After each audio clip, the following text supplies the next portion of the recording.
बच्चों, मैं वंदना तोमर कक्षा 3 में आपका स्वागत करती हूँ। बेटा, आज हम हिंदी पाठमाला में पाठ 5 आज़ादी की चाह का अध्ययन करेंगे।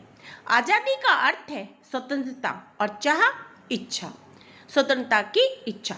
बेटा, चाहे वो पशु पक्षी हो या इंसान, कोई भी अपने जीवन में बंधन नहीं चाहता है। वह स्वतंत्र जीना चाहता है। वह किसी भी प्रकार के बंधन को स्वीकार नहीं करता। इस पाठ में आप पढ़ेंगे कि पहले संसार में गुलाम प्रथा थी। जंगली से इंसानों को पकड़कर कैद कर लिया जाता था और उनके साथ बहुत बुरा व्यवहार होता था। इस पाठ में आप पढ़ेंगे कि कैसे एक बच्चे ने अपने जीवन में आज़ादी की चाह रखकर अपने जीवन को स्वतंत्र कराया और अन्य गुलामों को भी स्वतंत्र कराया। ठीक है बेटा, चलिए अब हम शुरू करते हैं। लगभग 100 वर्ष पूर्व तक विश्व के अनेक देशों में गुलाम प्रथा थी। पहले आप देख रहे हैं कि 100 वर्ष पहले संसार में अनेक देशों में गुलाम प्रथा, गुलाम का अर्थ है गुलाम प्रथा रिवाज था। यूरोप और अमेरिका के अनेक देश अफ्रीका के जंगली लोगों को बलपूर्वक कैद कर लेते थे पकड़कर जबरदस्ती उनको कैद कर लेते थे और जहाज़ों में लादकर गुलामों के बाजार में पशुओं की भांति बेच देते थे। कि पशुओं के जो होते थे, गुलाम का एक बाजार लगता था, उसमें पशुओं के जैसे मोल होता था वैसे ही उनको बेच दिया जाता था। इसी बीच उन्हें कई कई दिनों तक न केवल भूखा प्यासा रखा जाता, अपितु विरोध करने पर निर्ममतापूर्वक पीटा भी जाता। जबकि उनको कई दिनों तक भूखा प्यासा रखा जाता था और जो विरोध करते थे उनको बहुत बुरी तरह से मारा पीटा जाता था। अनेक गुलाम इस कठोर यातना से प्राण भी त्याग देते थे, प्राण भी उनको मर जाते। जब उनको बहुत इतनी कठोर यातना मिलती थी तो वे मर जाते थे। अब आगे देखते हैं। बाजार से खरीदकर अपनी आवश्यकता अनुसार गुलाम खरीद कर लाया। कि इसमें से कोई भी अपना आवश्यकता के अनुसार गुलाम को खरीदकर बाजार से ले जाते और उन्हें कठिन से कठिन काम किया जाता और उनसे जो है कठिन से कठिन काम लिया जाता था।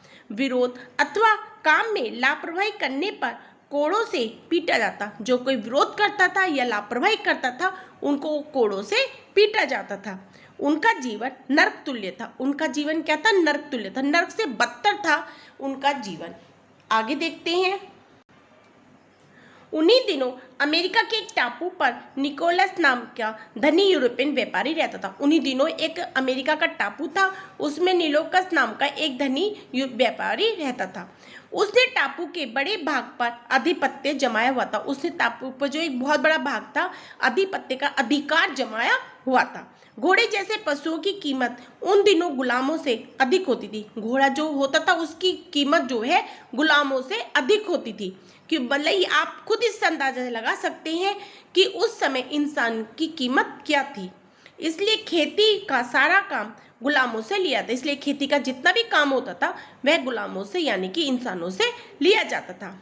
निकोलस ने दर्जनों गुलाम खरीद कर खेती के कार्य में लगाए हुए थे। उसने जो कई सारे गुलाम खरीदे हुए थे और उनको खेती में लगाया हुआ था। वे धूप वर्षा में काम करते। वह उन्हें एक समय थोड़ा सा भोजन देता जिसे खाकर वे भूखे ही रह जाते। वह उन्हें जो खूब दिन रात मेहनत कराता लेकिन उन्हें खाने के लिए सिर्फ थोड़ा सा भोजन देता था, उससे भी उनका पेट नहीं भर पाता था और वे भूखे रह जाते थे।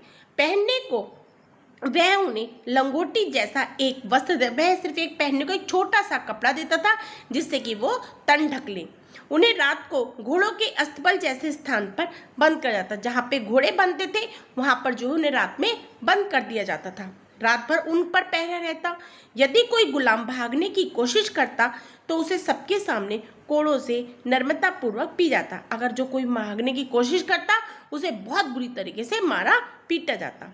घोड़ों के द्वारा भूमि पर दूर तक घसीटा जाता। घोड़ों पर जो बांध देते और जमीन पर लेकर के उसे दूर तक खींचा जाता।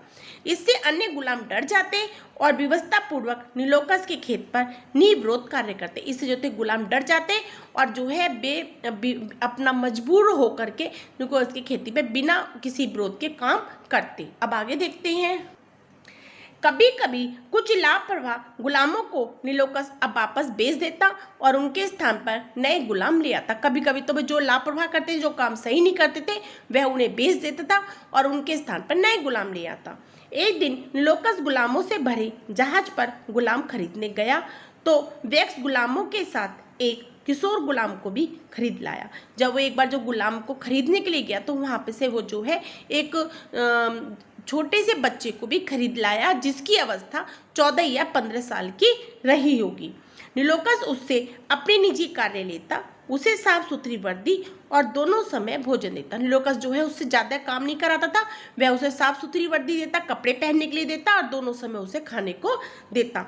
उससे वह गुलामों सा कठोरता का व्यवहार भी नहीं करता, वह जो है गुलामों जैसा कठोर व्यवहार भी उसके साथ नहीं करता था। एक दिन नीलोकस को किसी कार्य से बाहर जाना पड़ा था। एक बार नीलोकस को जो है बाहर जाना पड़ा। उसने किशोर गुलाम को भी अपने साथ चलने के लिए कहा। उसने जो किशोर गुलाम से भी कहा कि तुम भी मेरे साथ चलो। अब आगे देखते हैं। उस दिन किशोर गुलाम को तेज बुखार था। उस दिन जो है उसे बहुत तेज बुखार था। उसकी लाचारी देख नीलोकस स्वयं ही शहर चला गया। उसकी लाचारी को उसको देख करके ये तो बहुत बीमार है, वह स्वयं ही शहर के लिए चला गया। शाम को जब वह लौट कर आया तो उसने किशोर गुलाम को आवाज़ लगाई। जब वह शाम को वापस लौट कर आया तो उसने जो है उसे आवाज़ लगाई।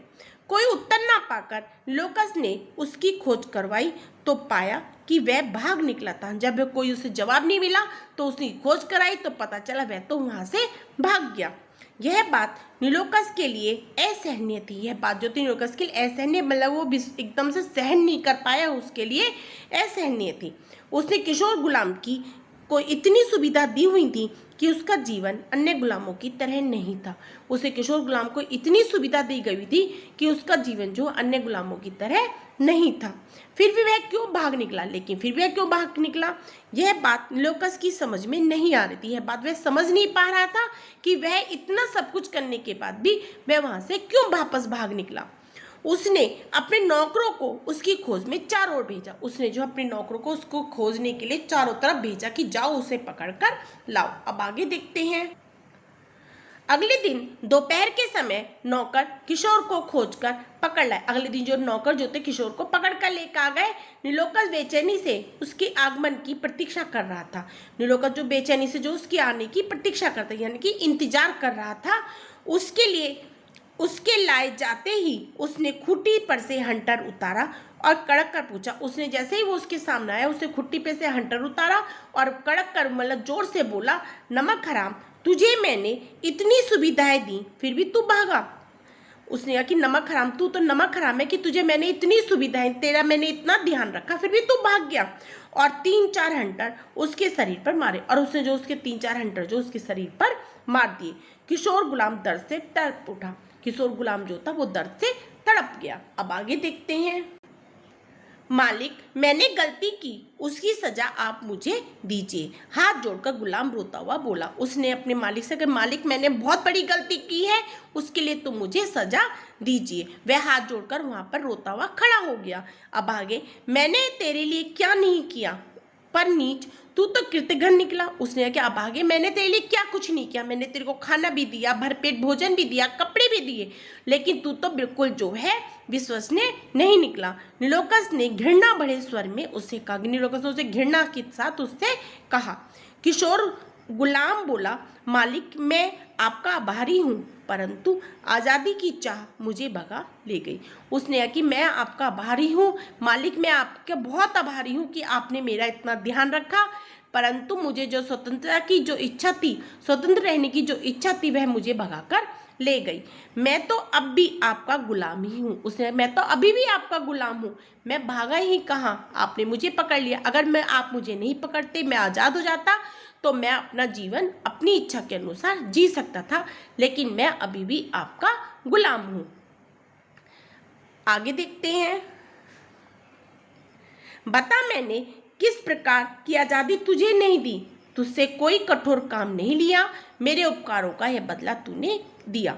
उसने कहा कि बता मैंने तेरे लिए किस प्रकार क्या नहीं किया, मैंने तुझे क्या आज़ादी नहीं दी, क्या मैंने तुझे स्वतंत्रता नहीं दी, मैंने तुझसे कोई भी कठोर काम नहीं निकाला और तूने मुझे उसके बदले यह बदला दिया, उपकारों के बदले यह बदला कि मैंने तेरे इतना सब कुछ तब भी तूने मुझे उसका यह बदला दिया। मालिक, आपके उपकारों के प्रति मैं कृतज्ञ हूँ, परंतु जो आज़ादी आपने मुझसे छीनी है उसके सामने तो यह सब कुछ तुच्छ है। उसे कि मालिक मैं मानता हूँ कि आपने मेरा सब कुछ ध्यान रखा, मैं उसके प्रति आपका आभारी हूँ, परंतु जो स्वतंत्रता आपने मुझसे छीनी है यह उसके सामने कुछ भी नहीं है। नीरे स्वर में बोला किशोर गुलाम। वो जो बिल्कुल दयालु भाव उस पर रोते हुए या उससे दीन्य भाव में उसने जो है किशोर गुलाम ने यह सब कहा। बेटा मैंने आपको आज यहाँ तक पढ़ाया है, कल मैं आपको यह पाठ आगे पढ़ाऊंगी। जहाँ तक मैंने आपको पढ़ाया है यहाँ तक आपको याद करना है और पढ़ना है। कल मैं इस पाठ को आगे पढ़ाऊंगी। ठीक है बेटा, तब तक के लिए धन्यवाद।